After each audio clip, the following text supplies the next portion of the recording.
Hello, and welcome to today's webinar. My name is Kyle Klebby-Kane. I am a Workforce Program Coordinator on the WIOA team in the Workforce Services Division at Iowa Workforce Development. Today, I will be giving you an overview of the Workforce Innovation and Opportunity Act, or WIOA, Title I programs. Title I of WIOA covers the workforce investment activities for youth and the employment and training activities for adults and dislocated workers, which was previously legislated by the Workforce Investment Act, or WIA. There are three additional titles that fall under WIOA, which cover adult education and literacy, Wagner-Peiser, and vocational rehabilitation. Federal regulations specify the eligibility requirements for the three Title I programs. While there are some common eligibility requirements that span all programs, each program also has specific eligibility requirements which are unique in order to meet the goals of the individual programs.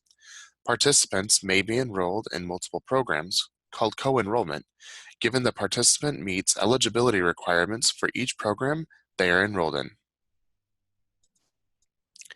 Eligibility criteria for adults are that the individual must be 18 years of age or older, be registered with the Selective Service, if applicable, and be a citizen or national of the United States, a lawfully admitted permanent resident alien, a lawfully admitted refugee or parolee, or an individual authorized by the Attorney General to work in the United States.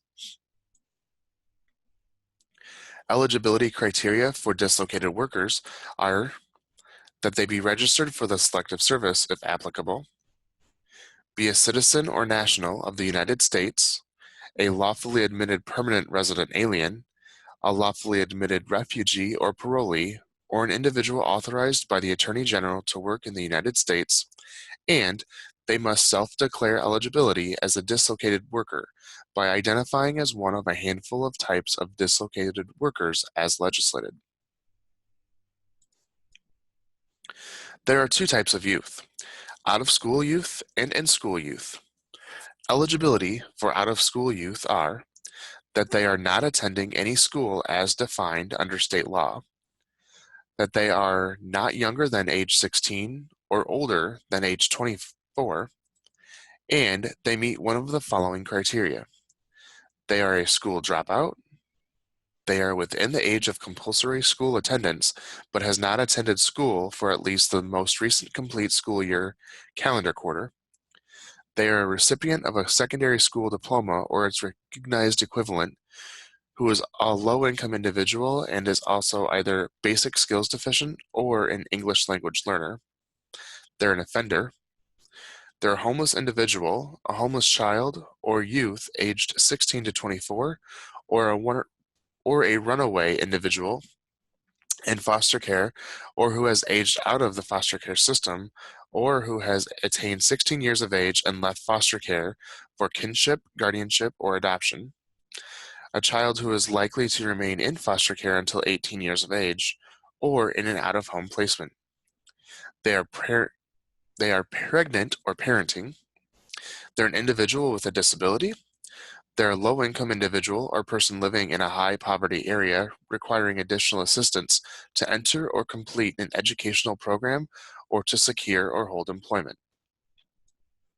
Eligibility for in-school youth are that they are attending school as defined by state law, they are not younger than 14 years of age or older than 21 years of age, unless the individual is an individual with a disability who is attending school under state law. If they are low income or living in an area of high poverty, and they meet one of the following criteria. They meet the criteria as being basic skills deficient, they are an English language learner, they're an offender, they're a homeless individual as defined, is a homeless child or youth aged 14 to 21 as defined, or a runaway, an individual in foster care or who has aged out of the foster care system, or who has attained 16 years of age and left foster care for kinship, guardianship, or adoption, a child who is likely to remain in foster care until 18 years of age, or they're in an out-of-home placement, or they're a pregnant or parenting individual, they're an individual with a disability, an individual who requires additional assistance to complete an educational program to secure or hold employment. Federal regulations do require that a minimum of 75% of youth funds be spent on services for out-of-school youth. Therefore, some regions have chosen to focus all of their efforts on serving youth who meet the out-of-school requirements. Programs and services and activities are broken into career services and training services. There are a number of career services available to participants. These include guidance and counseling, which is a conversation between the career planner and the participant. Job search and placement occurs when a participant is provided with one-on-one assistance with the development of their job search and career counseling when needed. Participants will be provided with information on in-demand industries, including information on non-traditional employment. An objective assessment is a process that collects information about a participant's social history and background. This information is used in the development of the individual service strategy for youth and the individual employment plan for adults and dislocated workers. Skill upgrading provides short-term pre-vocational training to participants to upgrade their occupational skills and enhance their employability. Typically, these trainings are less than 26 weeks in length and do not lead to a recognized credentials. Financial literacy provides a participant with the information needed to make informed judgments and effective decisions about the use and management of their money. Pre-employment training is used to help participants acquire skills necessary to obtain unsubsidized employment or to maintain employment. Staff-assisted job development is the act of contacting employers who may not already have an open position to determine if that employer has an interest in interviewing and potentially hiring a specific participant who possesses skills required by that employer. An internship provides a participant with exposure to work and the requirements for successful job retention that are needed to enhance the long-term employability of that participant. Internships are limited in duration, devoted to skill development, and are enhanced by employer investment.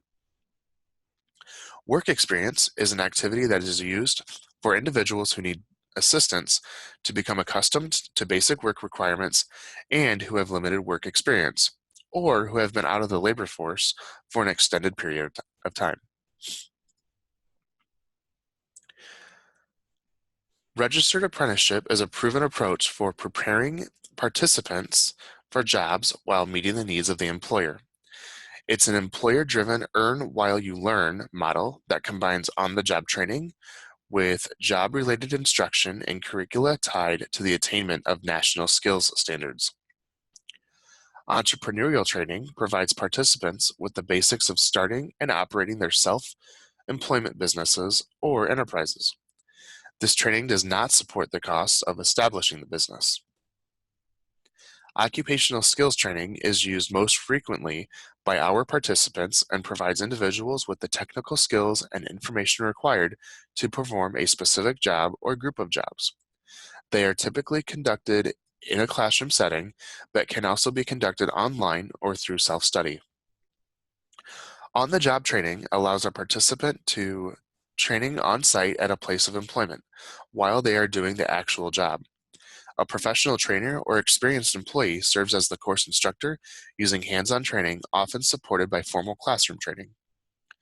Remedial and basic skills training may be offered to enhance the literacy skills of participants.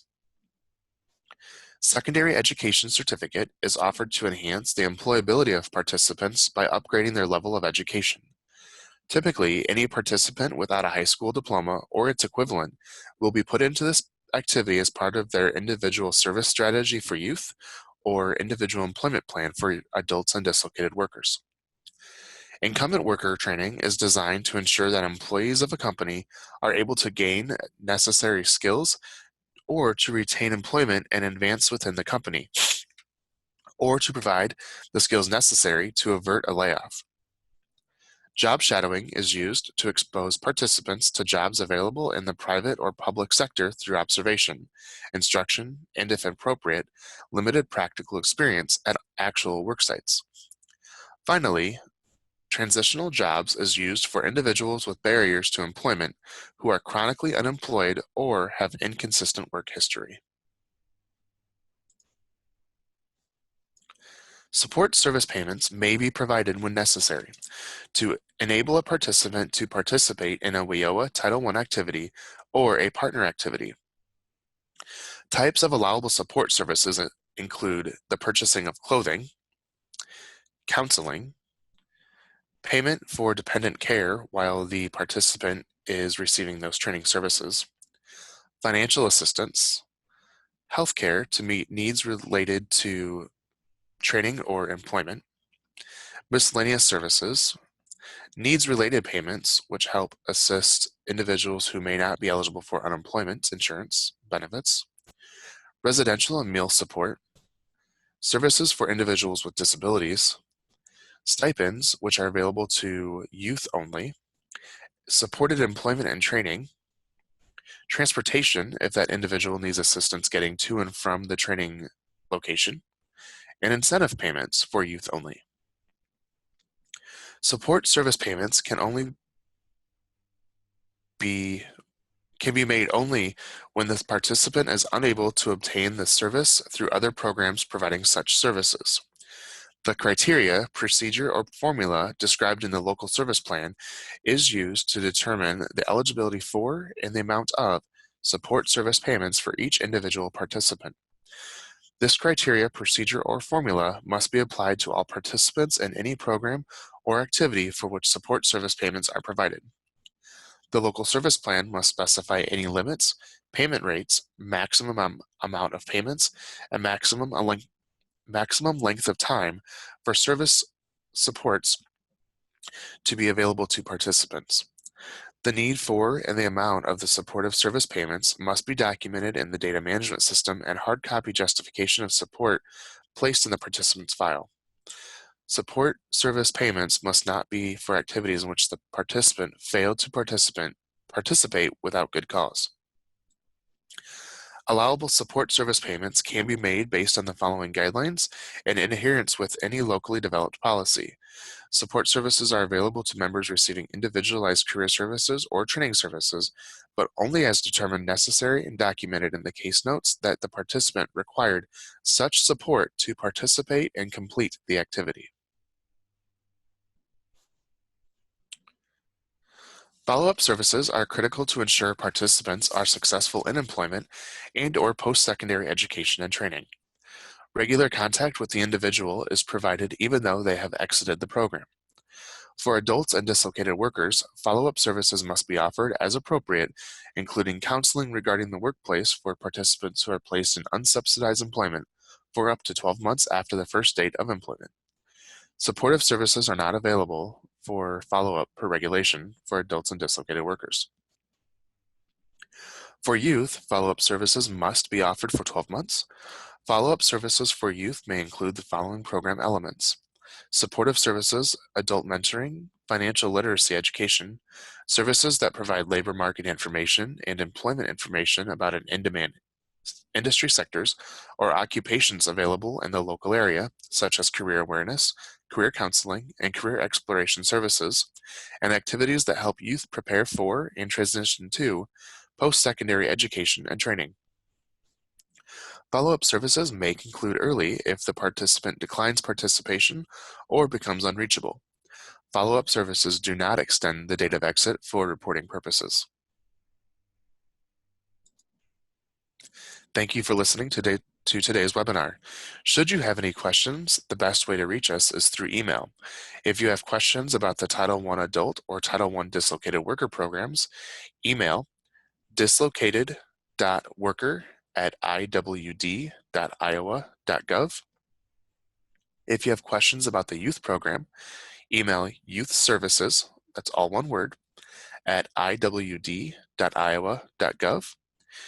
Or if you have general questions about WIOA, email iwd.wioa@ iwd.iowa.gov.